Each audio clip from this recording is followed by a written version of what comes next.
Hello guys, welcome back to my channel. నేను ఒక కొత్త ఫిలింతో అయితే రావడం జరుగుతుంది. అది ఏంటంటే Eko cinema movie review Telugu live streaming on the Netflix available in the Telugu language. Any language లో అయితే అవైలబుల్ ఉంది.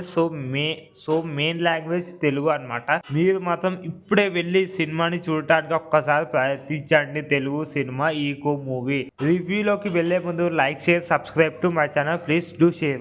ఈ సినిమాకి పెట్టుబడి పెట్టిన 5 కోట్లు పెడితే 59 కోట్ల కలెక్షన్స్ అయితే రాబట్టింది. సో నెట్ఫ్లిక్స్ సినిమా రైట్స్ అయితే కొనుక్కుంది. నెట్ఫ్లిక్స్ అయితే అదృష్టం అని చెప్పుకోవచ్చు. సినిమాలో మాత్రం కంటెంట్ నెక్స్ట్ లెవెల్ అయితే ఉందన్నమాట.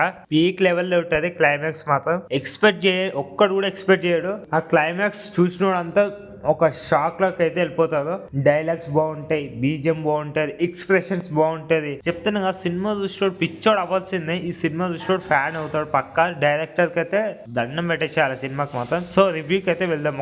ఈ సినిమా ఒరిజినల్ లాంగ్వేజ్ మలయాళం నుంచి అయితే రావడం జరుగుతుంది. Cinema live streaming on the Netflix. Main lead actors name Naren, Sandeep Pradeep, Binu Pappu, Shaheed Mohammed, Ashokan, సిమ్జీ ఫే, బైనమోమిన్, ఎన్జీ హంగ్షేన్, వినీత్ రంజిత్. వినీత్ కంబ్యాక్ అయితే ఇవ్వడం జరిగింది. ఈ సినిమాలో యాక్టింగ్ అయితే నెక్స్ట్ లెవెల్ అయితే చేయడం జరిగింది వినీత్ అయితే. This film director name Dinjith Ayyathan Bahul Ramesh. So movie review విషయానికి వస్తే, తీసిందే 5 కోట్ల బడ్జెట్ తోటి సినిమా మాత్రం గ్రాండ్ లెవెల్ స్కేల్లోకి అయితే తీసుకెళ్ళిండు అనమాట. గ్రాఫిక్ గానీ, డిజైనింగ్ గానీ, music department, anything, songs departments అయినా కానీ ఇందులో డాన్స్ అవసరం లేదు. బీజిఎం, ఎలివేషన్, సస్పెన్స్, థ్రిల్లర్ మొత్తం నల్లమల ఫారెస్ట్ లాగా ఉంటుంది. ఆ ఫారెస్ట్ లోనే తీసి పడేసిన సినిమా మాత్రం 5 కోట్ల బడ్జెట్ తో ఇంత గ్రాండ్ స్కేల్లో తీయడం ఇది ఫస్ట్ టైం. నేను ఒక 20 CR 30 CR అనుకున్నా కానీ 4 కోట్ల బడ్జెట్ తోటి అయితే తీయడం అయితే అసలు ఎక్స్పెక్ట్ చేయలేను. 50 కోట్లు వసూలు అయితే చేయడం జరిగింది. సినిమా మాత్రం నెక్స్ట్ లెవెల్ అయితే కంటెంట్ ఉంది.